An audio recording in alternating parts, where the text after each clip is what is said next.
Hi, my name is LaShawn Johnson. I'm a faculty at Creighton's MPH program. I'm a sociologist by training and I'm interested in health disparities. I developed my interest in health disparities through an accident with some pickles. When I was maybe 4 or 5, I remember going to the grocery store with my mom and my older brother on the other side of town. We lived in the part of town that had what's called a grocery store desert. So there weren't any major chain grocery stores in our neighborhood, or they weren't there for very long. We had a lot of local stores that sold the bare necessities like milk and bread and eggs, but they were typically pretty expensive and not always fresh. And because there are a number of members of my family with chronic conditions like diabetes and hypertension, it was really important that we followed a specific kind of diet. My dad at the time also was a big fan of drag racing, would take me and my brother sometimes to the drag racing in town. That's important because we developed a need for speed. So during one trip to the grocery store, my brother and I were running up and down the aisles with the cart, racing on the cart, so we'd run and then jump on the back of it. One time we decided to go ahead and put me inside the cart and have my brother race behind me.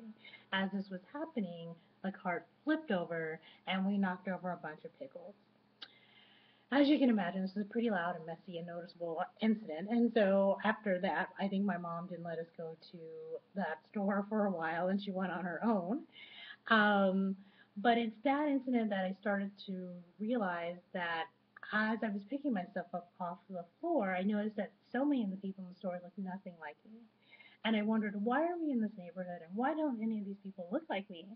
I don't understand what's happening. And it's those kinds of experiences that started me to think about the distribution of social services and income and other kinds of health creating opportunities in America. And so that's how became interested in health disparities. As a result, I was a medical sociologist by training.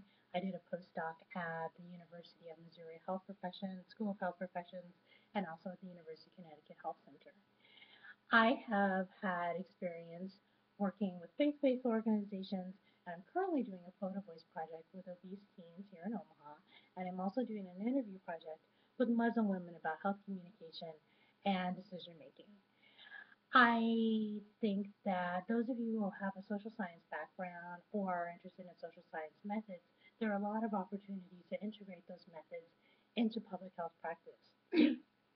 Our work of participant observation and interviewing are key for community assessments.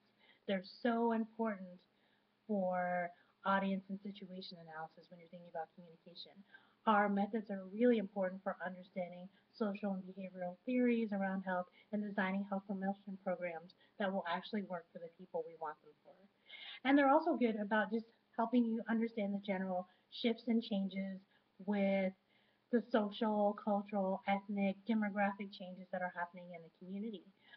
Materials and programs that were appropriate 20 years ago may not be appropriate in this community any longer. And our social science methods, our participant observation, our abilities to talk to people are really key in helping change the face of public health. One of the challenges I find with public health is making stories matter. Sociologists and other social scientists are really good at telling fascinating and interesting stories about pickles or other things, but it's often not clear how those stories translate into real change.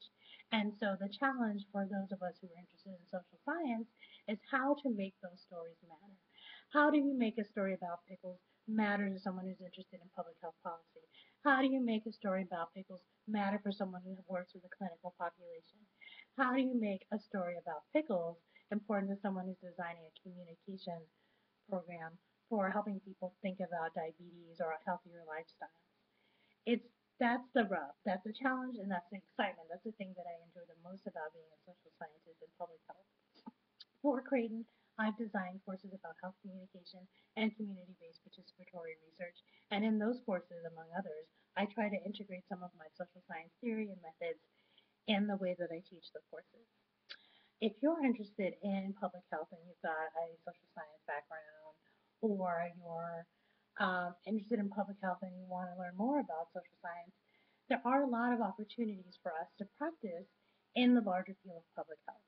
One of the things I enjoyed most is working with faith-based organizations at Missouri and in Connecticut to help them promote healthier behaviors either through an early detection program or another kind of health promotion program. So that's one piece of advice I'd give to people who are interested in social science methods and public health. Look for unusual places to apply your skills.